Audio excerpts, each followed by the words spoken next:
Então, galera, sabe aquele arquivo zip do computador, quando você abre, pensando que é um pouquinho só de coisa, e tem 1 milhão de documentos lá dentro que você não faz ideia do que eles estão falando, e você tem que abrir um a um e ler para finalmente compreender?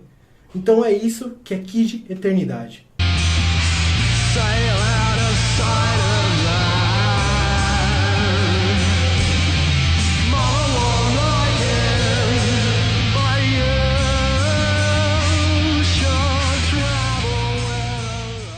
Em mais uma das revitalizações da Vertigo, né? Kid Eternidade. O Morrison pegou mais um personagem ali perdido, jogado da DC, que a DC tinha comprado uma editora e veio... Não é a primeira vez que ele faz isso, Não, né? não é a primeira vez. vez. Um personagem esquecido. Já teve o Homem-Animal, a Patrulha.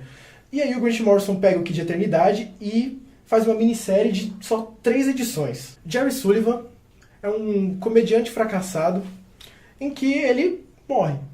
Ele entra em coma, na verdade, não chega exatamente a morrer. Ele foi tipo, ao ápice mesmo. Ele quase... Aí a história inicia assim, e aí começa, depois parte para uma festa lá, e tem uma galera, e aí começam alguns ataques de algumas espécies de demônios. E aí a história vai correndo até que chega o ponto em que o Jerry encontra o Kid Eternidade. E ao mesmo tempo, ele ainda está em coma lá, mas ele encontra o Kid. E aí o Kid Eternidade vai falar pro Jerry que eles têm que ir ao inferno para encontrar um amigo do Kid Eternidade. E ele fala pro Jerry que o único lugar seguro é perto desse personagem. Nisso, eles vão começar uma caçada aos mapas do inferno, e é aí que o Grant Morrison começa a colocar o que é o subtexto desse quadrinho. Desde o começo do quadrinho, o Grant Morrison ele trabalha muito com a simbologia do tarô dentro da história. Vai ser muito recorrente a passagem da Roda da Fortuna dentro do Kid Eternidade. Conforme vai passando a narrativa, em determinados pontos da história, aparece a carta do tarô, né, da Roda da Fortuna, e há uma transição do tom que a história está tomando. E sempre aparece também 3 balões, assim, escrito gira, gira, gira. Toda vez que isso aparece na história, a impressão que passa é que vai ter uma mudança ou no status quo daquele universo, ou até mesmo no decorrer da trama, de como ela vai correr a partir dali, se ela vai ficar mais lenta ou mais rápida. É interessante isso aí porque o Grant Morrison consegue amarrar um monte de coisa junto, a carta do tarô, o que está se passando na história, tudo fica uma coisa muito conectada. Porque você pega a simbologia da Roda da Fortuna, né, a roda, tá lá os bichinhos lá passando, então cria essa coisa de mudança, volta do início, o ciclo que está se passando na história, que você tem as transições, muda totalmente o tom e a história vai seguindo o ritmo. E ao mesmo tempo os quadros eles vão favorecendo com o que a história vai se construindo ali de acordo com a narrativa. E aí você pode percebendo também as mudanças. O Jerry já começa primeiro mostrando rapidamente uma apresentação dele, aí corta pra ele em coma, e aí depois já corta pra ele, digamos assim, em um estado espiritual. Vai mantendo o ritmo ali, né? Isso, sempre vai alterando, assim, vai girando. Uma das passagens mais famosas desse quadrinho é quando eles chegam ao inferno. Muito se deve à arte, que é fantástica. Do Duncan Fegredo, né? Isso, é incrível, assim, de tirar o fôlego. Mas o ponto que é muito interessante é você ver o que os personagens falam antes do inferno. A primeira coisa que o Kid Eternidade fala pro Jerry é que eles precisam encontrar mapas pro inferno. E beleza, eles vão atrás, tudo. E depois que eles chegam no inferno, o Kid Eternidade olha pro Jerry e fala: mas não é assim, tipo, o inferno não é um lugar em que as pessoas vão, é algo do jeito que sua mente concebe, do jeito que a sua mente está vendo. E então ele é muito particular. Aí o Jerry fala... O todo é mente, né? Então, o todo é mente. Aí já você vai entrar na coisa do hermetismo que a gente vai citar depois.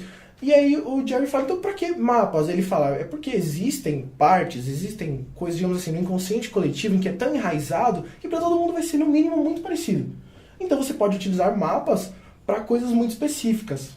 O Robert Anton Wilson, escritor muito famoso também no meio underground e tal, na qual o Grant Morrison ele tem muita influência, ele fala dessa questão também de mapas, tudo, quando ele aborda, e ele fala uma coisa muito interessante, que ele fala que você pode utilizar mapas, assim, criar mapas para explorar territórios mentais e tal, só que o mapa não é o território, como um meio para você, assim, não se limitar e tal, sempre expandir os caminhos. Você às vezes tem um ponto de referência. Porque tipo, você tem uma representação simbólica que é o mapa ali, tá ligado? Mas você não pensar que aquilo todo é o território, que você sempre pode expandir mais. Então, aí na coisa do hermetismo que a gente entra aqui, é a questão do todo é mente. Isso, que é a primeira lei hermética, né? De 7 leis. A primeira lei hermética, né, agora? Exatamente. E aí ele pega já num ponto em que você começa a considerar em que a história está passando toda na cabeça do Jerry. Mas assim, o Grant Morrison não deixa isso explícito, é mais ou menos, é porque ele quer mostrar uma coisa meio que, tipo, não importa se tá passando ou não, o peso, a importância daqueles acontecimentos é o mesmo. Então não é porque ele esteja passando na cabeça dele que, não, no final não aconteceu nada. Não, por isso ele não deixa explícito. Então, com a primeira lei hermética, ele já deixa subjetivo ali que o inferno é uma ideia do Jerry, como toda aquela história. E um ponto muito específico é que em algum momento o Jerry ele vai meio que morrer, o corpo dele tá morrendo. E aí vai ter meio que, ele vai cair num lugar e ele vai cair num julgamento, assim. As pessoas vão ter alguns seres assim, né? Assim, diferentes, não humanos, que vão começar a julgar ele. Tipo, você não pode morrer agora porque você não terminou suas obrigações carnais. E aí ele começa a ver um flashback de um acontecimento do passado dele em que ele se sente muito culpado. Aí é muito legal, e ele lá, uma culpa, não, sei lá o que, não era assim. Aí chega o que de eternidade, para com isso aqui, é uma culpa muito católica, vamos parar com isso, é tudo sua cabeça, vai, vamos.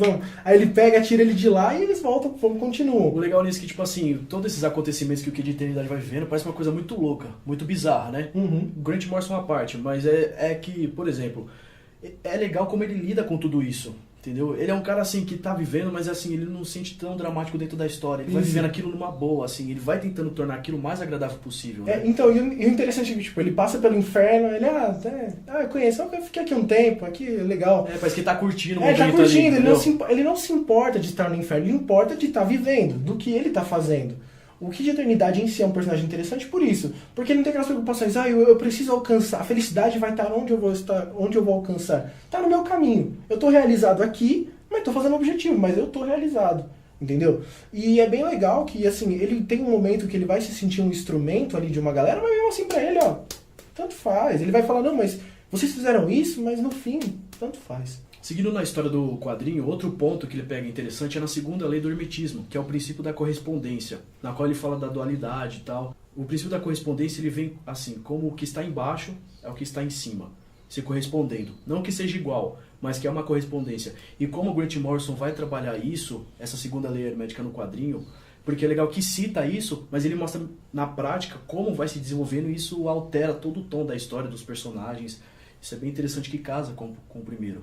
Isso então, porque o quadrinho ele vai se focar em duas leis herméticas, a primeira e a segunda, todo é mente e a lei da correspondência. Exatamente. Vai chegar um certo momento ali em que algumas, entre aspas, entidades, coisas da mente, que particularmente, a interpretação que nós vimos foi que ali era tudo da mente do Jerry, mas isso não tira o peso. Porque o Jerry, ele tá vendo lá, tem as entidades, tá todo mundo discutindo, e enquanto isso tem a dualidade delas. Tem a dualidade. Tem um certo trecho em que vai se resolver, eles vão conseguir o objetivo deles lá, e vai aparecer algumas letras gregas dando a entender que é Hermes na história, dizendo assim, vocês não vão nos alcançar. E aí um dos personagens fala, nós vamos entrar no seu reino, nem que seja à base de porrada. Nós vamos conseguir chegar nos deuses. A ideia de um deus, de um ser, digamos assim, às vezes superior, o que o Grant Morrison está dizendo é que ele não quer que se limite a uma ideia, a um deus. Não, isso pode se aplicar aos seres humanos e cada vez mais as pessoas querem chegar lá. Elas estão tentando chegar lá. Isso liga com várias das inspirações do próprio Morrison, né? Porque, por exemplo, ele utiliza muito também magia do caos, que ele fala dos 4 elementos, aí você já liga com 2 dos magos que eles falam direto, que é o Bardon e o Spare. Então, assim, o quadrinho ele é muito rico de se dissecar, de se ler, de se explorar, porque ele traz referências, ele traz... Tudo que o Grant Morrison gosta de falar tá ali. Só que de um jeito muito bom. O quadrinho, tipo, se você for ver, é como se fosse uma carta de tarô que você pega, você começa a ler, interpreta e vai tirando vários significados dali, entendeu? Referências, significados, e assim, coisa de 3 edições. Então, o próprio Franz Bardon, ele cita que o tarô é como se fosse um livro do conhecimento, ou seja, o Grant Morrison pegou uma dessas páginas e criou uma HQ junto com alguns outros elementos. O Key de Eternidade nada mais é do que a Roda da Fortuna exemplificada numa história em quadrinhos. Uma referência que se destaca nesse quadrinho, que o Grant Morrison, eu não vejo particularmente ele citar, ele utilizar nas histórias esse artifício de uma forma tão direta, né? Talvez ele tenha usado nos Invisíveis. Os Invisíveis também tem de tudo, né? Os Invisíveis não conta. Ele pega e fala dos circuitos ali bem rapidinho do Timothy Leary, ele deixa bem subjetivo, circuitos sabe? neurológicos, né? Isso, ele deixa ele bem subjetivo, que aí já dá a entender mais ainda que o quadrinho se passa na mente do Jerry, e tudo aquilo é basicamente o que ele crê por magia, e ele dá esse foco nas 2 primeiras leis do hermetismo e a roda da fortuna. E você começa a criar já várias interpretações do que pode, no finalzinho, né? Começa a dar indícios do que pode ser. Você não sabe se até ele tá vivendo um looping. É verdade, dá a impressão às coisa... vezes que ele tá vivendo uma série de repetições. Roda da fortuna, Gira. ciclo, volta. É um quadrinho, assim, fantástico, que você dissecar ele, você vai tirar muita discussão. É um quadrinho complicado, às vezes, para algumas pessoas, talvez, porque talvez elas não se interessem por esses assuntos de magia, talvez elas não conheçam as leis herméticas, sabe?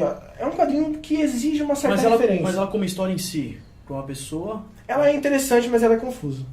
Interessante, mas pode ser muito confusa. Você precisa ter uma certa bagagem para entender ela. Então, a dica é saber o mínimo ali do hermetismo e um pouquinho de magia do caos, alguma coisa assim, porque fica muito boa a história, fica muito interessante. Então é isso, pessoal. Ficamos aqui com mais um vídeo na qual abordamos uma obra fantástica do Grant Morrison. Gostou do vídeo aí? Curte aí, comenta se você já leu a obra, o que você acha, tudo. Vamos criar uma discussão legal, beleza? Então, até a próxima. Falou. Então é isso, pessoal. Fizemos aqui mais uma abordagem desta obra Peraí, que eu fui apontando, peraí. É tipo... Ela tá... Manias do Arqueologia. É, porque a gente usava aqui.